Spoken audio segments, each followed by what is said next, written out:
Hi friends, welcome back my YouTube channel. ನಾವು ಇವತ್ತು ಗೋಬಿ ಮಂಚೂರಿ ಮಾಡೋಣ ಮನೇಲಿ ಹೇಗೆ ಮಾಡೋದು ಅಂತ ನೋಡ್ಕೊಳ್ಳೋಣ ಬಿಡಿ. ನಾವು ಮೊದಲೇ ಕಾಲಿಫ್ಲವರ್ನೆಲ್ಲ ಬಿಡಿಸಿಟ್ಟು ಬಿಸಿನೀರಲ್ಲಿ ಹಾಕಿಟ್ಕೊಂಡಿನಿ. ಅದಕ್ಕೆ ಬೇಕಾಗಿರೋಂಥ ಖಾರ ಪುಡಿ, ಅರಿಶಿನದ ಪುಡಿ, ಒಂದು ಬೌಲ್ ಮೈದಾ ಹಿಟ್ಟು, ಒಂದು ಸ್ವಲ್ಪ ಅಕ್ಕಿ ಹಿಟ್ಟು, ಸ್ವಲ್ಪ ರುಚಿಗೆ ತಕ್ಕಷ್ಟು ಉಪ್ಪು, ಇದನ್ನೆಲ್ಲ ಒಂದು ಬೌಲ್ಗೆ ಕಾಲಿಫ್ಲವರ್ನ ಹಾಕ್ಕೊಂಡು ನಾವು ಅಕ್ಕಿ ಹಿಟ್ಟು, ಮೈದಾ ಹಿಟ್ಟು, ಸ್ವಲ್ಪ ಖಾರ ಪುಡಿ, ಅರಿಶಿನ ಪುಡಿ, ರುಚಿಗೆ ತಕ್ಕಷ್ಟು ಉಪ್ಪು. ನಾವು ಮನೇಲಿ ಆರ್ಗಾನಿಕ್ಕಾಗಿ ಮಾಡ್ತಿರೋದು, ಯಾವುದೇ ರೀತಿ ಕಲರ್ಸ್ ಬಳಸ್ತಾ ಇಲ್ಲ, ಈ ರೀತಿ ಬೇರೆ ಥರ ಕೆಮಿಕಲ್ಸ್ನ ಬಳಸ್ತಿಲ್ಲ. ಇದನ್ನೆಲ್ಲ ಚೆನ್ನಾಗಿ ಮಿಕ್ಸ್ ಮಾಡಿ ಇಟ್ಕೊಳ್ಳಿ.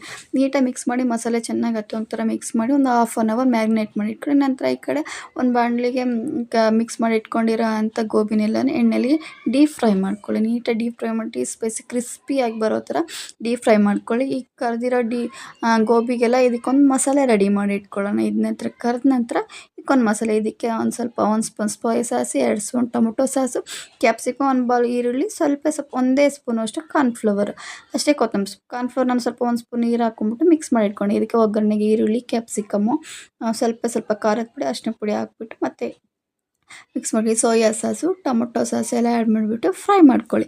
ಫ್ರೈ ಮಾಡ್ಕೊಂಡ ನಂತರ ಈ ಗೋಬಿಗೆ ಯಾವ ಥರ ಮಸಾಲೆ ರೆಡಿ ಮಾಡ್ತಾರೋ ಅದೇ ರೀತಿಯಾಗಿ ಫ್ರೈ ಮಾಡಿಕೊಂಡು ನಂತರ ಇದಕ್ಕೆ ನಾವು ರೆಡಿ ಮಾಡಿ ಇಟ್ಕೊಂಡಿದ್ವಲ್ಲ ಕಾರ್ನ್ಫ್ಲವರ್ ಇದು ಮಿಕ್ಸ್ಚರ್, ಅದನ್ನು ಹಾಕ್ಬಿಟ್ಟು ಚೆನ್ನಾಗಿ ಮಿಕ್ಸ್ ಮಾಡಿ ನಾವು ಕರೆದಿಟ್ಕೊಂಡಿರೋ ಗೋಬಿನೆಲ್ಲ ಮಿಕ್ಸ್ ಮಾಡಿ ಚೆನ್ನಾಗಿ ಒಂದಕ್ಕೊಂದು ಮಸಾಲೆ ಆಗೋ ಥರ ನೀಟಾಗಿ ಫ್ರೈ ಮಾಡ್ಕೊಳ್ಳಿ. ಕೊನೆಯದಾಗಿ ನಾವು ಕೊತ್ತಂಬರಿ ಸೊಪ್ಪು ಹಾಕೊಂಬಿಟ್ಟೆ ರೆಡಿ ಟು ಈಟ್.